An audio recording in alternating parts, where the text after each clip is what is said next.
Welcome to We Need to Talk Now, presented by AT&T. I'm Alicia Jay, and I'm here with Ashley Nicole Moss. We have a special guest that we're We going do. to. Yeah, We have a third party joining us. Miss Deja Kelly is back on the show, and we have so much to get into. I'm going to let everyone know what exactly that is in just a second, but we want to say Happy Pride Month. That, as we know, the WNBA is I feel like, most diverse sports league in the world, and there are all sorts of shapes, colors, creeds, loves in the league, and we want to acknowledge and celebrate pride and people living how they want to live in their truth. So happy Pride to all those who celebrate. And look, we're going to get into a lot in this show, all right? We are going to talk all things women's sports as we normally do. We have the Women's College World Series. We have Liberty Lynx updates. They're still undefeated, by the way, in case you had any questions. WNBA injuries are continuing to pile up. We're going to have a very serious conversation about if there's anything the league can be doing to kind of slow this down. We're going to have a Q&A with Miss Deja Kelly here and so much more. But as always, we need to remind you to subscribe and like our YouTube channel, follow us on all of our socials here, and scan the QR code if you are a podcast listener, because that would help you get us wherever you listen to your pods. We are on Spotify, we're on Apple. So look, there's no reason to not be tapped in with us right here at We Need to Talk Now. And speaking of We Need to Talk Now, we are going to start a mini segment we're calling We Need to Talk About ... So this is anything that you want to get off your chest. It doesn't even have to be sports related. And since Deja Kelly is our guest, Deja, the floor is yours. We're going to start with you. Tell us how you feel. Okay, great. Well, first off, thanks for having me, guys. It's always a pleasure chatting with you. I think for me, because I'm so biased and of course a female athlete, female basketball player, I think of course let's talk about the W a little bit. I think something that needs a little more attention potentially, or just I think just because I'm also kind of going through it too. I think just one, the uh increase of viewership and love and support of the WNBA. I think that's something that cannot go unnoticed. And sometimes I think that can be swept under the rug a little bit. And I think there's so many phenomenal players in the league. So just them finally getting the attention and support and fan bases continuing to grow that they deserve. I think that's super, super dope. But one thing I will say, of course, is hopefully soon the growth and expansion of roster spots and just the continued growth of the WNBA. I think you see it's been going in such a great direction, and again, it's continuing to expand. You have more fans. The viewership is continuing to increase. There's records for viewership for games and records in attendance that you see now, which I think is super, super great. But I think an expansion of roster spots. Of course, there's expansion teams, which is a little bit different. I was talking with Cameron Brink a couple of weeks ago, just kind of about this, and I think roster spots being extended to maybe 14, 15. I think that's something that could definitely increase the support and viewership of the league as well. But it's been great. If you're not already tuned in to the W, continue to do so, and please do so, because there's so many great players with so many great stories as well. So that's my thing for the week. I like it. Alicia? Yeah, I mean, definitely important to talk about. I think especially when you think about the roster spots, even the hardship contracts that we're going to get into a little bit later. When you think about that, it's like, to me, it's a no-brainer to expand the rosters. Why would you have, when you have the small amount of teams that you have, it's expanding, which is great. You know, we see with the Valkyries, that has been amazing. First time in 17 years, I believe, or something like that. So that is great. No argument there from me.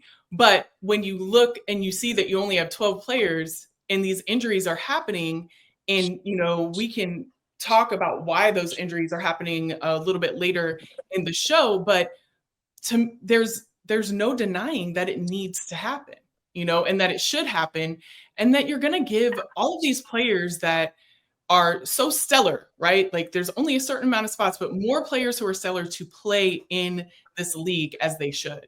And so I'm so glad that that's what you wanted to talk about, because it's really what we all should be talking about, because it needs to happen. Point blank, period. I'm not going to talk about that. What I'm going to talk about is, everyone, I get it. The Knicks lost. Stop texting my phone. Okay. I don't hear from y'all people when it's Christmas. I don't hear from you when it's my birthday. I don't hear from you any other time of the year, but the Knicks lose. And now all of a sudden everyone has my phone number again. It's like, so how are you doing? How do you feel? Shut up. I don't care. Leave me alone. Okay. Stop talking to me. That's what I want to talk about. Stop talking to me. Okay. I get it. I was there. I saw it. I know what happened. All right. Moving on, Alicia, Actually, women's sports. I think we all know how you feel. Yeah, I do. Just let us know without letting us know. Yeah, for real. That's why I'm in all black today. I'm still in mourning. Listen, I changed to black. When I saw your black, I was like, let me just match her. And I changed camaraderie. So yes, I'm with you, Ashley. I appreciate it. Way to hold it down. Well, let's get into the weekly recap. There were so many things that happened since our last show. There were so many things that happened. So we're going to break those down right now. Athlos, the women's only track meet started by Serena Williams' husband and Reddit co-founder Alexis Ohanian, will expand in 2026 to a team-based women's track and field league that will have multiple meets. Olympic gold medalists Richardson, Gabby Thomas, and Tara Davis Woodhall will serve as advisor owners, joining a growing number of female athletes that are now owners of their own leagues, such as Nafisa Collier and Brianna Stewart with Unrivaled. This is something that I am loving to see on every level. Women in ownership groups, they contribute so much as athletes, and they definitely uplifted the sports. All the athletes that I just talked about have uplifted their sports in so many different ways. And I just think it's beautiful to see them in the capacity of owners and to change the game, off the field or court in the ways that they are. I'd love to see it. What are your thoughts, Deja, on this? I don't even want to call it a trend, because it's what it always should have been with female ownership of leagues. I think, like you said, it's something that should have been or could always have been happening. But to see females, again, women in sports, just finally getting what they deserve in terms of being recognized for their talents, being recognized for their power and their abilities, and being able to now take ownership in some of these leagues, it just shows how powerful women are, and how much it's so important to expand and grow the sports, especially just shining light on females in sports. I think that's something that's huge and something that we've been fighting for a long time. You've seen that across a bunch of different leagues. You saw with the NWSL, how they finally got equal pay, and think like you just see a continued trend in the right direction. And I think now having ownership in women's track league, I think that's something that's super dope and will continue to grow over time and continue to shine light on these female athletes who deserve it. And I think, with Unrivaled, with Nafisa and Brianna, to grow something like that, to continue to try to grow the game and keep their peers and keep other really good players in the States to be able to play the game that they love. Like you just love seeing the women empowerment coming together in that way, and again continuing to expand and just build each other up. I think that's what it's really about. So to continue to see that going in the right direction and moving up in the right direction, it's beautiful to see. And I know it'll only continue to grow even more and get bigger and bigger, and there will be more ownership roles and all the things. So it's super, as a female athlete who is a part of it and is in the process, the transition process of all things, it's really great to watch and be a part of as well. Yes. And I think what better way for women to participate and women to be owners are people who understand the sport, and they know what needs to be changed, and they know what needs to happen to advance the women who are in these leagues. So I'm here for that too. Absolutely. Yes, absolutely. And look, from the track to the pitch, we're going to switch gears real quick, and we're going to talk the U.S. women's national team, who got a 3-0 win over China on Saturday, with several players getting on the score sheet, including Tallis Joy, who got the second start in her goal. Got the second start in goal in her U.S. women's national team career and now has 2 clean sheets in 2 appearances. The team will take on Jamaica 8 p.m. Eastern, and that is tonight, which is going to be very cool. And I believe, Emma, I could be wrong, but that's going to be on CBS Sports Network. I'm pretty sure. So that's a shameless plug for us here at CBS. So make sure you are tuned into that game. You're not going to want to miss it.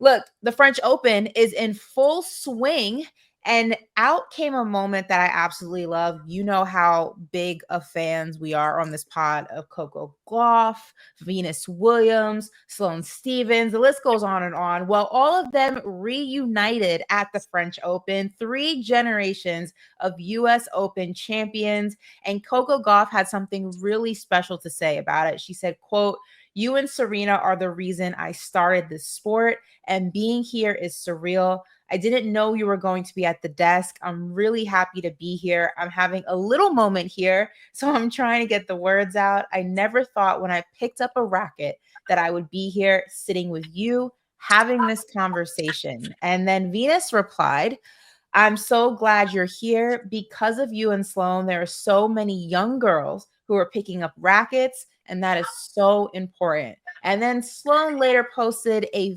photo of the 3 of them. Here it is. And she said, "I love this quote. I love this caption. This isn't just a photo. It's a page in the history books." Very, very cool moment. Alicia and I have spoken about, I feel like, a lot on this pod. About certain athletes that have kind of inspired us, even if we didn't go the professional route. And I've always said, and Alicia shares his sentiments, Venus and Serena just meant so much to so many brown and Black girls growing up, even if you weren't in the tennis space. I just think seeing them and seeing them unapologetic with themselves, from their outfits to the braids to, you know, their Black parents being there and what they meant for the city of LA, and specifically Compton, and coming from an inner city that so many of us do wherever you find yourself in this country, and just seeing them grow in that sport. I know what it meant for me as a little girl watching them. I feel the same way about Candace Parker. You know, what seeing her on my TV did, and seeing her dominate not only in college, but in the professional league. So it's just very cool to kind of see Coco, who's going to be that for so many little girls now, what Venus and Serena were for us, kind of being able to give Venus those flowers. I feel like Serena, we always constantly give her flowers. Venus is always kind of under the radar. It's like, that's her thing. So it was just very cool to finally see Venus get her moment separate from her sister, if that makes sense. But that was very, very cool. I enjoyed seeing that. Yeah, I enjoyed seeing it too. And when you look at it, it's like the power of sport, right? Mm-hmm. What it means to, you know, young girls, what it means to women who have been in it for a while, and how it just, they all create each other, right? Because you see somebody that you know you can be, you know. So it was a beautiful moment. Not only, you know, as a Black woman, it was beautiful to see, but also as a woman who's played sports, and who's been in sports and who's talking about sports. We're all sitting here talking about them. That's one of the most beautiful things about sport, is that it creates dreams. Dreams are achieved. And you saw that at that table. It was beautiful.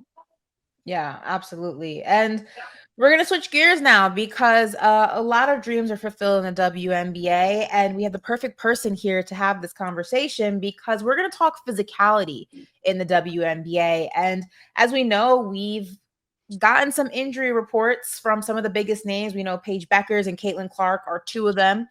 Both women will be out with injuries for the foreseeable future. And the Fever specifically, their depth at the point guard quickly dwindled in the span of 1 game, and it has now put a different lens on this team. And mind you, that was just last week. So it's kind of opened up this dialogue on WNBA Twitter specifically. There's a list of other people kind of dealing with injuries, but with all of that circulating, the biggest question is the physicality. And yes, see, this just goes to show that people don't know what they're talking about, because in one breath, people will say the WNBA is not physical enough. That's why nobody watches. And yet here we are with a list of injuries due to what? Physicality. So just want to point that out, the funniness in that. Deja, I'm going to start with you. I mean, obviously, the transition from the college game to the professional game can be difficult. We've seen rookies adjust tremendously well, especially these past 2 seasons. It's just every season the draft class is more and more prepared for the pros. But the physicality and the injuries this early in the season is definitely alarming, because the goal is to be healthy for the entire season and then the postseason if you're lucky to make it. So what do you make of kind of where we are right now in this league? Yeah, I think speaking on the physicality of the league, I wouldn't say it's necessarily excessive or too much. I think that's kind of what makes the game, right? It makes it competitive. It makes it exciting. There's so many competitors on the floor, so many people who want to win. There's never any ill intent of being too physical, of trying to harm anybody. Just, I think the unfortunate part of it, or the downside, is when you have these injuries and they kind of accumulate over the season. I'd go back to the roster spots. I think in college, knowing that you have, I think it's a 15 player max roster that you can have. So when things like this occur, when you have injuries, when you have people go down, you have more than enough to kind of fulfill that rotation, or kind of fulfill that need in that moment when you have a player go down with an injury. That's where I go to with the W, why there should be more roster spots, because of things like this that could happen. You could have 2-3 players go down in the same week, kind of in Indiana's case, and it's kind of scrambling to find, get hardships and things like that and bring in new people, which is fine. It's just, I think that's kind of where the drop off could be, because things like this can happen, especially for players who are going straight from the collegiate season straight into the W season. That's a year round of playing basketball, of wear and tear on your body, and for everybody, for all the players. I mean, they put so much work in the off season and then going right into the season, and you're playing 44 games in a span of a few months. I think that's something that, definitely could take a toll on the body. But I think overall, just the physicality, I think it makes it exciting to watch. There was this narrative that the W was too soft, or wasn't allowed to, really breathe on anybody. But I think now with the allowed physicality, I don't think it's been excessive. I think it's been just right, and it just makes it again competitive. It makes the game competitive. But I think what could resolve the issue a little bit is opening or expanding roster spots a little bit, so you don't kind of have to scramble mid-season when things like this pop up. The physicality conversation is so funny to me, because if you've been watching the W at all prior to these last 2 seasons or anything, you know that it's always been physical. It has always been physical. Always. And that's also sports. It should be physical. You don't want to go out there and not be physical. And so when I hear this conversation about physicality, I'm like, yeah, so either you haven't been watching or paying attention, or you don't really truly understand what sports is. And so, yeah, they're physical. They absolutely should be. They have been, and they will be. Now, when it comes to the injuries, there's so many components as to why so many people are getting injured. Number one, just being women. There are a lot of biological things with us that make us we're more susceptible to injury in some ways. There's even things that are tied to our cycle. And there are things that, a lot of studies that are being done and the gift that keeps on giving. But yeah, so there's that. There's also the fact that they're going from 32 games to 44 games. That is a big increase, especially when you look at the amount of teams that are happening and the length of the season. You're playing, I can't remember what team it was, but I was watching a clip and they've had like 8 games in 9 days or something. That's even crazy in itself. Then you have the roster spots. You said it perfectly. You can increase that to help with this injuries, but there's so many different things. I mean, also the fact that you have contracts that are so low that people feel, or they have to work year round so that they can, provide for their families and things. So then you don't get the rest. You're coming straight from like Unrivaled, for example, and you are more susceptible to injury that way. So there is a cornucopia of things that are creating these injuries that we're seeing, and physicality is very low on the list if it's on there at all. Yeah. Well, let me ask this before we move on, playing devil's advocate, because some would say, leagues like Unrivaled and Athletes Unlimited specifically, to take out going overseas, because I think a lot of us kind of feel with the growing of those two leagues that I mentioned that less players will hopefully have to go overseas, because that's a different drain and there's different things that go into playing in foreign countries. We all know what happened to Brittany Griner and stuff. We don't need to rehash that, but I do think the benefit of Unrivaled and Athletes Unlimited is two things. One, it keeps you in shape, right? As we know, it helps you to work on certain aspects of your game. Angel Reese spoke very highly of her time in Unrivaled and what that did for her going into training camp and then the preseason and now the regular season. But I think also we're able to see players who maybe flew under the radar or fly under the radar in the regular season or are not signed to teams. They get to show out in leagues like this, hopefully earning themselves a roster spot come training camp, come preseason. So if you, not to say eliminate that, because I do think there's benefits to it, but I guess then, Deja, for you, what would be the sweet spot? Because to Alicia's point, playing in that, going straight into training camp, straight into the preseason, straight into the regular season is daunting on their bodies. But it's also super beneficial for people who aren't Brianna Stewart, Wait, really quick, I just want to say I'm not downing those leagues at all. I love them. No, I'm not saying you are. I'm saying they do play I'm saying they do play a part in increasing injury because you're playing more games throughout the calendar year, but there are benefits to them as well. So where would the sweet spot be then? Shortening leagues like that and how long they're played maybe in the off season? Well, I think there's a benefit to both. You see players who, before Unrivaled and Athletes Unlimited, players would have to go overseas. Mm-hmm. Again, the downside is you have to go outside of the States and be away from family, be away, whatever it is, and you're literally playing year round, because sometimes those overseas contracts could be anywhere, I think at minimum about 3 months to 6 or 7 months. Like, I think that's where the wear and tear comes on your body.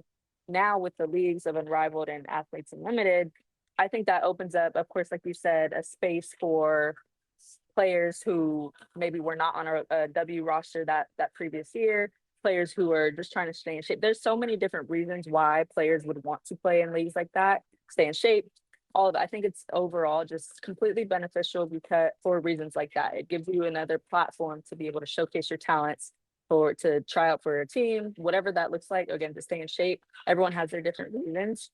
I think that those leagues are shorter. Athletes Unlimited is only about 4 weeks. I think it's only about 12 to 14 games. Unrivaled is about 2.5 months. So, I mean, which was kind of long, if we're going to be honest. It was a little long for 3v3, but I still think that it was beneficial in terms of, I've heard all great things from players who I've talked to who competed in both leagues. So where, again, it goes back to, it helped them stay active. It helped them work on their game a little bit or showcase a different part of their game that they maybe weren't able to showcase in the W season the summer before. I've heard so many different things to where there are so many different benefits. The length of the leagues, I don't see it being an issue. I haven't seen it be an issue yet. I think more so it's seen more as a bigger opportunity to capitalize off of being able to stay in the States and play basketball and get better. I think overall that's the vibe and that's the narrative around these leagues right now. And I think especially seeing the players who were really thriving in those leagues, they're thriving right now and just at the start of the season. I think there's no really wear and tear. You see someone like Caitlin Clark who didn't play in Unrivaled or Athletes Unlimited, and unfortunately she's out with an injury right now. So I think, like you said it before, there's so many different things that can go into these injuries, and just being a woman is one of them. So I think there's a lot of different narratives that can be created, but I have personally heard and seen nothing but great things that have come out of having these leagues. I don't think it's necessarily that much on the body. I would though like to see Unrivaled shortened. Alicia and I had the conversation, I think probably before Unrivaled's playoffs, I want to say roughly. We even said it's a little long. I would like to see the season shortened maybe by like 2 weeks. I feel like it's a little long for an off-season league. Well, I think especially because it's a 3v3 league. Yeah, I think it's it's a little, I not think it needs to be, I I guess see that. the inaugural year, there's some room for improvement. I Yeah. definitely think going into next season, it should be shortened by about 2 weeks. Well, and my point wasn't necessarily that Unrivaled is bad, because I think it's the best solution that has come up. And obviously it's led by the players for not going overseas and for being at home and for being able to like move your body in the off season and all that. And then also just the things that they've done with the salaries, also the insurance that they have for players to make sure that they are paid. Lainey, for example, she's being paid for her entire season, I believe, after being injured because she had insurance through Unrivaled. I think it's fantastic. I'm just saying that instead of saying that it's just about the physicality, it's all of the components that are either making players tired or overworking their bodies or whatever, and not having a contract that allows you to just play in the W is one of those things that definitely, I think, could, for some players and the makeup of their bodies, be a contributing factor to the reason why people are getting injuries. Yeah. I just want to clarify that because I don't want anyone coming. I do love Unrivaled and I love what they're doing. So yes, I want sure. to make sure that Both of these leagues, yeah. Just different platforms to continue to grow the game. For sure. And it certainly is. Now, one person that has continued to grow the game in so many ways is you, Deja. You are just phenomenal on every level, from your career in college to what you're doing in broadcasting, to what we saw you do as a rookie in the W. It was fantastic to watch you play. We were definitely on this podcast rooting for you in every way, every single way. We still are. There's so many different paths to being on a team and to getting picked up. And, you are on a path right now that, it may have some challenges. You may have felt a certain way in the process. And we just want to know off top how you're doing right now. To a lot of people's surprise that I've learned in the past couple of weeks, I'm actually doing really well. Like, I think I'm in such a good headspace, such a positive mindset moving forward, just knowing that an opportunity can open up at any time. And so really the mindset is just about staying ready. I think that's the biggest thing. And that's the biggest advice that I've gotten from vets, from coaches, whatever it is, all over, that have just said, stay ready. Because for me to be able to, and I always say I'll forever be thankful to the Aces organization for giving me kind of the ability to show that I belong in this league in the preseason and throughout training camp. And again, just knowing that what I did was something that I believed I could do and knew that I could do. I think that's where the kind of, not necessarily content, but just it helps me move forward and stay in such a positive mindset, because I know that I belong somewhere, wherever that is, and just keep working towards that. I think that's something that I just have to keep at the forefront, and knowing that my time will come, a door will open at some point, wherever, with whoever, and just knowing that that's all in God's timing. That's really all I can do is just kind of trust his timing, have faith in that. And it could be challenging at times. I would be lying if I said that there weren't some days where, I question why my path is what it is right now, and why I'm going through the things and these roadblocks that I'm going through right now. But at the end of the day, I just have to look back and pray and really just, talk with God, and just know that this is only creating something bigger. He's only opening a bigger door, and whatever that is, I'll understand it later. But it's just, I think the hardest part is having faith in things that you can't see. And that's probably the most challenging part right now. But again, I think that's what's getting me through it. And I'm super excited for whenever that call comes and whenever that opportunity does present itself. And it's just on me to stay ready and be ready to perform with whenever that does happen. So I'm doing great. I'm in such a great headspace. I have so many good supporters and a supportive family and supportive team around me. So they're definitely helping me kind of move forward. But yeah, it's all on God's timing, it's all on God's plan in due time. So I'm excited for whenever that happens. I want to ask you about draft night, because I'm curious about that process. Do you go into draft night kind of already having had conversations with certain teams, and those teams being on your radar, knowing you're potentially on their radar? And The second question is as you're going through the night and names are being called and your name's not being called, what was that feeling like for you? And how did you find your way to kind of get through that? Because it can be disappointing, especially when you've had conversations with teams and they've expressed interests, and you never want to get your hopes up, but you also, human nature, are kind of like, all right, I had a really good meeting with the Storm. Like, I'd be surprised if they weren't calling my name. And then the Storm comes and like, you're not the pick. And you're like, all right, well, that's fine. I had a really good conversation with the Aces. And then the Aces come and you're not the pick. Like, what was that process like for you sitting there on draft night, just kind of waiting for your name to be called? Yeah, leading up until draft night, I had some great conversations with some GMs across the league, and especially with my agent, with Cecil.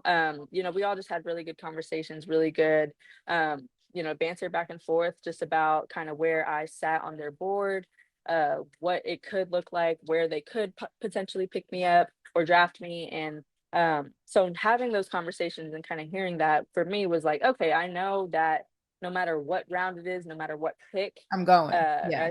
I think, yeah, I'm going somewhere. And then of course the very last thought for me was like, if I don't get drafted, I'll get invited to a training camp for sure. And I would have never went to draft night if I didn't think that my name could potentially not get called. So I think in that sense, there was a kind of an element of like embarrassment, for me as a female, kind of, everything that I do is put in under a spotlight, and social media sees everything. So I think for that, that was tough. That was probably the most challenging part, was me going, of course, expecting nothing but to hear my name called at some point. And, as it's going through, and when I don't, it's just like, okay, what's next? It was really hard to process for probably like those 2 days post draft night, because I was just like, it's not like I knew like, okay, this didn't happen, but I know a team for sure is going to take me for a training camp. It was still a lot of unknown and uncertainty, and that was tough conversations I was having with my family, where it was just like questioning, am I even going to get an opportunity, to show my skills in this league, or to be selected to a training camp? Like, it was a lot of doubt that I kind of had on myself, and doubt in God. And it was so many different conversations. And that was probably one of the most challenging couple days of my life, of my basketball career, because it was so unexpected. And uh, something that's a dream of, it was a dream of mine to hear my name walk across that stage. That was the main reason I went to the draft, regardless of getting invited or not. And so to not have either, it was, it was gut wrenching. But once I, a couple of days later, get the call from Vegas, it was like a whole new perspective, a whole new light shined in me, where I was just like, all I needed was an opportunity. And now I can either sit here and feel sorry for myself and be sad that I didn't get drafted and go into that training camp, just not giving it my all, whatever, or being so down, or I can completely flip the switch and go in there trying to prove myself and show that I belong in this league, and just be thankful that I got this opportunity from one of the best teams in the league and with some of the best players in the world, and learn and grow from there. And I think that was what pushed me through the whole training camp experience, what got me to perform how I did, and being able to learn so much from that group. I mean, that was an opportunity, and that was a team who I hadn't really been talking with much, prior to the draft or post draft. Like, so that was probably one of the most unexpected places I thought I would have went, and to be given an opportunity by them, and for them to see something in me to be like, let's give her a chance. That was something that I'll forever be thankful for, and I'm so proud of myself for how I kind of overcame that challenge from draft night, and ultimately performed and did all I could in training camp. And again, just knowing that roster spots or cap space, whatever it is the current issue right now. That again, that gives me a sense of hope and a sense of peace, and again, just a positive mindset moving forward, because I know that that was the foundation, or I was put on a platform to be able to again prove that I belong, and hopefully that opened up some more opportunities for me down the line. So that whole experience was tough, I will say. Yeah. But the way to that I was able to get through it. I know that this will be a hell of a story to tell one day, when it's all said and done, and something that I'll really take pride in and sharing, because, there's more people that go through it than we think or than we know. That my experience and journey just happens to be put under a spotlight because of, fan bases and because of my following and social media and all those things. So I'm just embracing it. I'm embracing the journey. I'm embracing the challenges, the adversity. And again, just showing people that I can get through it. And hopefully that's an inspiring story for someone else one day. When you were playing with the Las Vegas Aces, you got to play with A'ja Wilson. And I just wanted to know, with your time with her, what is something that you learned about her specifically that we may not know? Like something that like you picked up on that is not something that's widely known about A'ja. I feel like it's getting more known now, but she is one of the most selfless superstars that I have ever met, ever been around. The way that she carries herself is all team. It's all, how can she help the people around her? How can she be at her best for the people around her? And I think you don't always see that in your star. You don't always see that from the best player in the league and the best player in the world. Like, for her to take the time to, even for me, like I would ask her for advice and I would be scared. I would be scared to ask her questions sometimes. I'm like, I don't want to step on any toes. But like, she was so open and willing to talk with me, to discuss things with me. Like, to have someone to play alongside someone like that was one of the best experiences, and to have that be one of your first bets, someone who you can learn from over a course of a couple of weeks. Her, Chelsea, Jewel, like all of them. But A'ja, she is one of a kind. She is A1. Like, she is that girl. She is so selfless. She cares. She loves everyone around her. And I'm so happy for her, because she is, the inspiration, especially right now for young Black girls, like seeing how her shoe has come about and all of the young girls she's inspiring. You walk around, you're seeing men playing in her shoes, and for her to continue to help grow the game, and being the face of, the growth and elevation of Black women in sports. Like, I think, again, playing alongside her, someone like that, who in person is, she doesn't show or give any type of things you see on social media, whatever it is. Like, she is the most down to earth, humble, selfless superstar.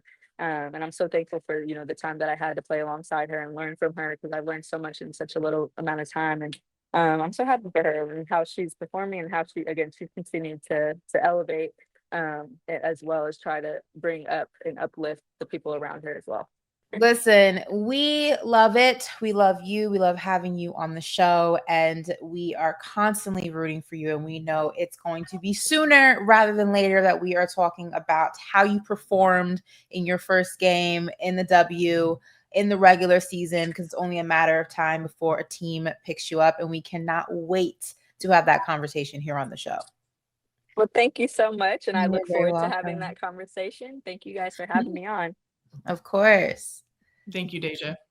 Thanks, guys. All right, Alicia. So we're talking about physicality. We're talking about players that have been hurt. We're talking about teams, how they're going to adjust to their players being hurt. But two teams that don't have to worry about that are the two teams that faced off in the WNBA finals. So that's kind of poetic if you think about it. And that is the Liberty and the Lynx. Right now, they show zero signs of slowing down. Both are undefeated, coming off hot with 7-0 starts. And again, I honestly just cannot wrap my head around how these are the two teams that were in the finals, and these are the two teams going head to head. They want the rematch. I know it's only June 2nd when we're recording this podcast, but they want the rematch, and it looks like, again, way too early, we might get that rematch. This is spicy. What do you make of what we're seeing from these two teams right now? Well, we're seeing two amazing teams that literally got even better in the offseason, which is so incredibly hard to do when you can't make as many moves as other people and that kind of thing. I mean, you look at the Liberty and the margins that they're winning by, which are insane. I think 100-52 win over the Connecticut Sun, that hurt my whole heart when I saw that. It really did. The second largest win in WNBA history. It's crazy to see. When I look at that team, I'm like, who can beat them, to be honest with you? And so when you look at what the Lynx are doing, I would say the thing I was a little I was looking at, kind of their play, and I was just a little bit like, okay, they have, the Mercury coming up and the Storm, and those are two teams that are really, really figuring it out right now. And I think they have, they have kind of like everything they need to be able to kind of like upset the Lynx right now. But then I saw an article that where they were talking about how they expressed their dissatisfaction with their 7-0 start.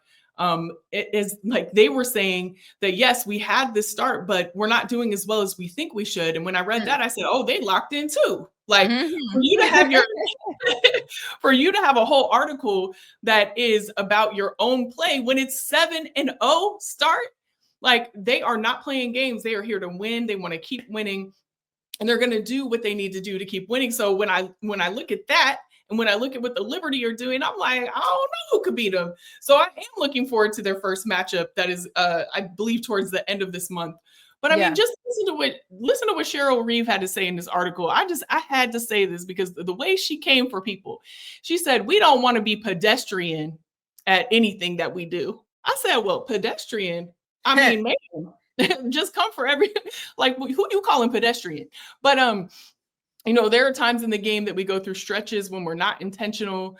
We don't recognize how hard it is to win possession in this league, and what it takes. Being more consistent in that mindset is what we're looking for. And I mean, listen, to me, you're more locked in than ever when you're saying things like that. So I don't know. I really, truly, when I'm looking at the teams, the injuries that are happening, teams that are still trying to figure it out, I really just don't see there's some matchups coming now for both of them. Like I said, Mercury, Storm, Dream, and Aces for the Liberty specifically, but I don't know. They're just so good right now. Those teams are so good, and it's going to be hard to beat them. No, definitely. And obviously, before we wrap up this conversation, we want to talk hardship pickups real quick. The Phoenix Mercury picked up Haley Jones on a hardship waiver, which according to the WNBA transactions page is also a rest of the season contract. Alicia, you were very high on the Phoenix Mercury when we were talking about them during our show with Tarika on Network. And they were a team kind of on your mini power rankings, your too soon power rankings, if you will. Because we are only a couple of weeks into the season, we know. But how do you see her helping that roster? I see Haley Jones as a player who really can do anything. She's also fantastic defensively. And looking at the people who are also injured on their roster, you got Ka, who's going to be coming back. She had surgery, and then Alyssa Thomas is currently out with injuries. You look at what they need on that court, and I feel like she has everything that can plug into different places to help out in a way that they need to be helped. And also, Haley Jones is one of those players that, man, I don't think that her full potential was being used on the Dream. Maybe she just didn't like plug into that team as well as she could have, but on the right team, she could ball out, And so when I look at this opportunity with Phoenix, I really see that could be something for her. And I think that shows when, they're not just signing for the 7-day contract, I think it normally is. And they're like, nah, we actually could use her for the whole season. So let's lock her in. And I don't know. I just see her as being nothing but positive for this team. And I think the team is nothing but positive for her. That's a good point. And it's a good catch-22, if you will. Look, we're going to keep our eyes locked on that. We're going to keep our eyes locked definitely on the Lynx and the Liberty, two of the hottest teams in the WNBA. And overall, just the landscape of the W. As we said, there are a handful of injuries, and those injuries may result in some roster spots needing to be filled. And we're going to see what that looks like for the WNBA this entire month of June. And ultimately, as we head towards the All-Star break. So listen, we're not wrapping up the show just yet. Just a quick reminder that you guys want to keep it locked with us all WNBA season long, all WNBA season long. And you can do that by tapping into our social channels, following us on YouTube, scanning the QR code you'll see at the end of the show, because there's so much going on in women's sports, but specifically in the WNBA. And there's no better show that breaks it down than right here at We Need to Talk Now. Absolutely. And right now, Ashley, it's time for our guarantee of the week presented by AT&T.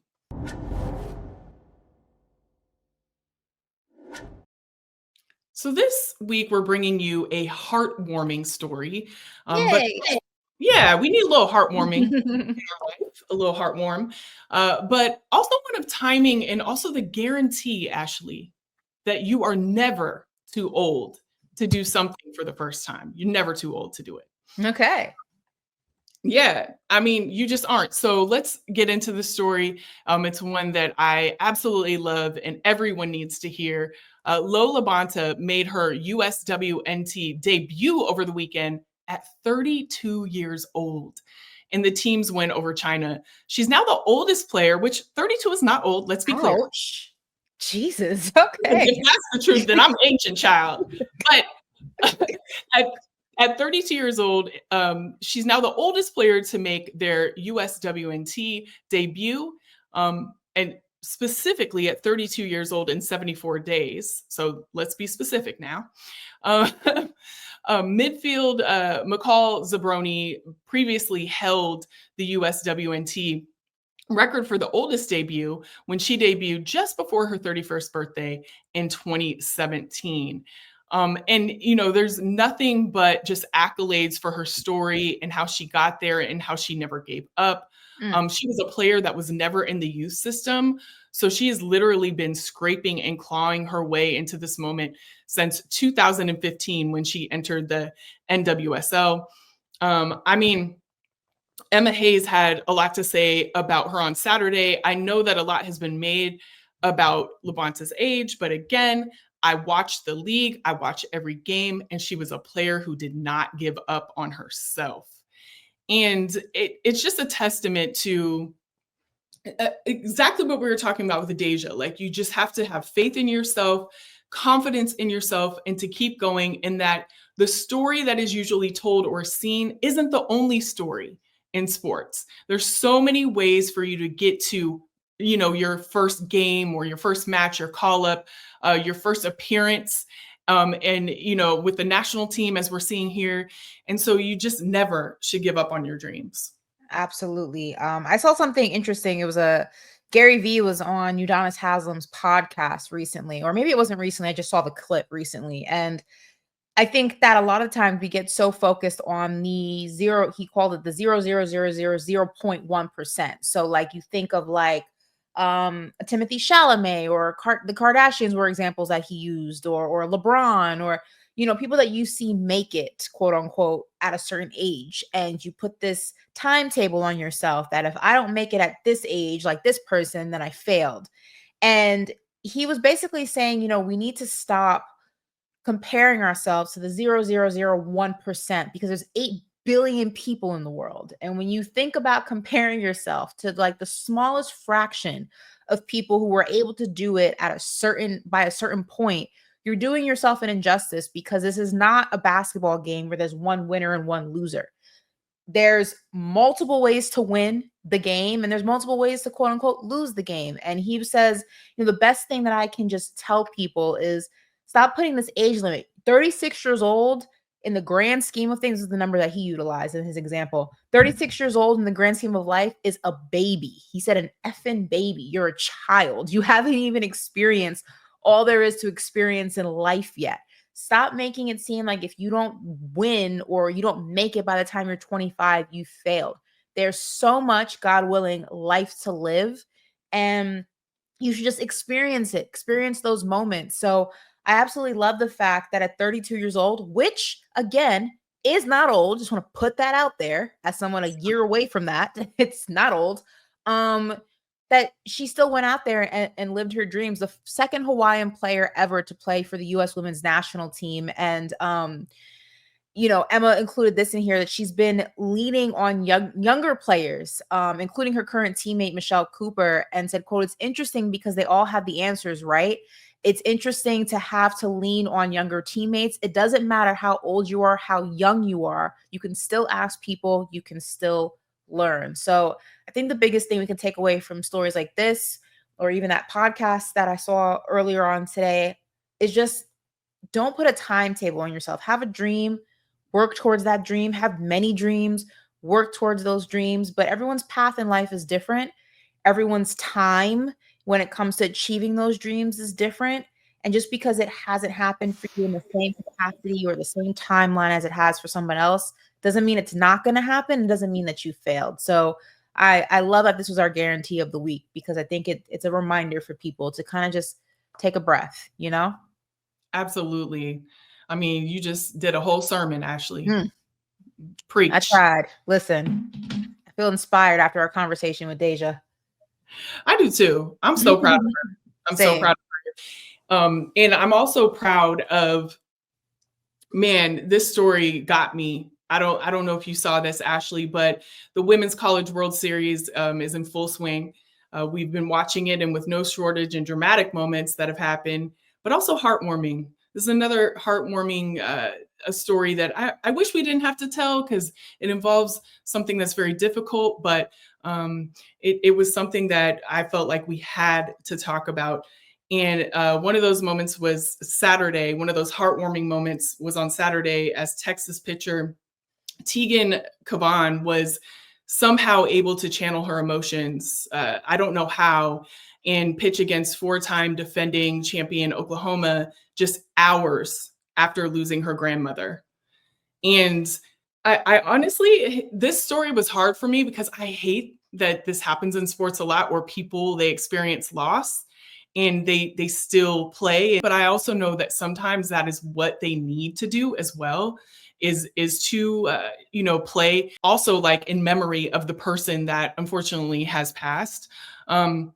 She pitched the Longhorns to a 4-2 win, including escaping a late threat in the 7th inning when the Sooners had the tying run at first and second base. She struck out the next two batters to end the inning and win the game. She allowed just one earned run on 7 hits, striking out 8. And she said, told ESPN postgame that my grandma, she's got the best seat in the house.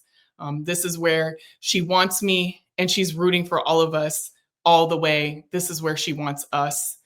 And she also went on to say that she found her strength through her teammates. They all had my back, all 22 of us. My coaches, it was all for her. I don't know. It's just beyond me, honestly, just relying on them and getting confidence from them.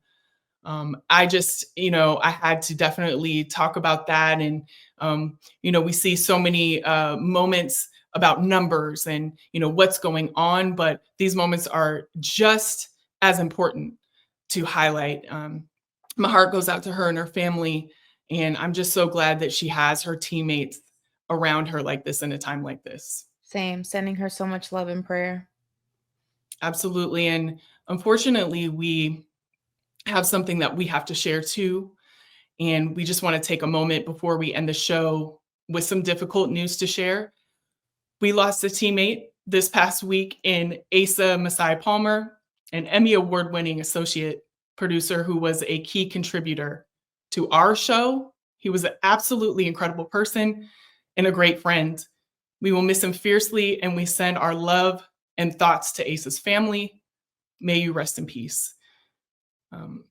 Definitely difficult news for us. And like I said, our hearts go out to his family, his loved ones, and everybody who knew him. He was an incredible person, and it was an honor to know him.